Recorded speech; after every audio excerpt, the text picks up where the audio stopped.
स्वामी जी, जो आर्थराइटिस है, क्या ये बीमारी जेनेटिक भी होती है, और अगर हाँ है तो इस चेन को हम कैसे तोड़ सकते हैं? जरा ये भी समझा दीजिए और उपाय भी बता दीजिए।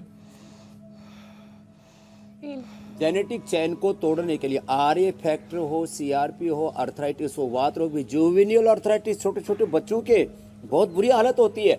इसीलिए हमने शुरुआत आज की थी सूक्ष्म ऐन से। पैर सामने खोलो।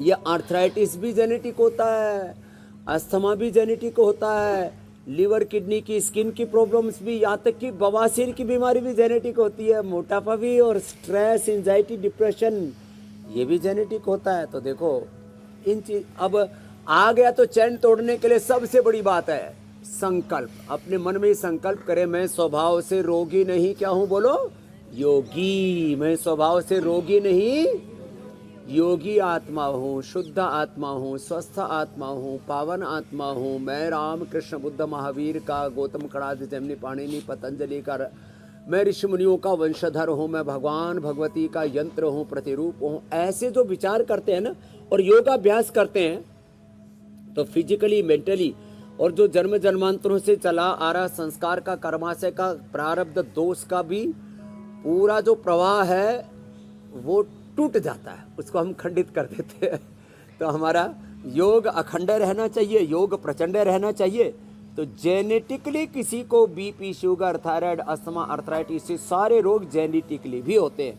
बीमारियों के तीन ही बड़े कारण हैं। एक तो बैक्टीरिया, वायरस, फंगस, जिनको हम कम्युनिकेबल डिजीज कहते हैं। एक हमारे अपने प्रमाद, अपना खाना पीना, जीने का सलीका हमारा गड़बड़ है, चलो करो उससे। और तीसरा जो है जेनेटिक रोगों के श्रृंखला में हम जकड़े जाते हैं। अब हम कारण तो नहीं है, लेकिन माँ बाप को बीपी शुगर था तो वो हमें होने की संभावना है।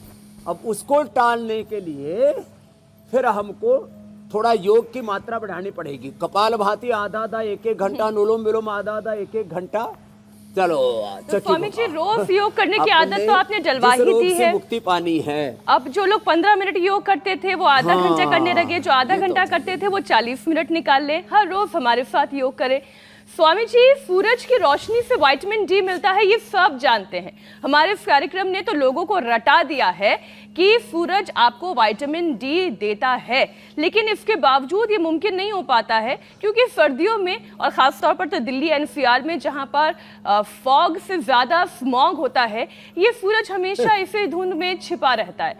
तो स्वामी जी, सर्दियों में विटामिन डी की कमी ना हो, इसके लिए क्या उपाय किया जाए? हाँ, ये आपने एकदम ठीक कहा। 80% लोगों को विटामिन डी की डेफिशिएंसी है भारत में। कितने भाई बहनों? 80। चलो मीनाक्षी जी कह रहे हैं दिल्ली एनसीआर में तो जो है फोग कम, स्मोग ज़्यादा, धुआं फैला हुआ है, सूरज दिखता ही नहीं, क्या करें। तो न्यूट्रिला विटामिन डी दें। विटामिन डी लाइकिन से हमने तैयार किया। वैसे सबसे अच्छा स्रोत है, जो शाकाहारी हैं उनको दूध, दही, घी का सेवन करना चाहिए, योग पूरा करना चाहिए, तो विटामिन डी की डेफिशिएंसी नहीं होगी। और थोड़ा मेरी तरह से कम कपड़ों में, अब जैसे सुबह यहाँ पर भी थोड़ा सा आसमान में बादल से थे ना, सब छट गए। अब देखो सूर्य भगवान, बोले सूर्य देव भगवान की। तो देखो सूर्य देव भगवान भी जो है वो पूरे उदित हो चुके हैं। अब हमारे तन पर तो पूरा पड़ रहा है।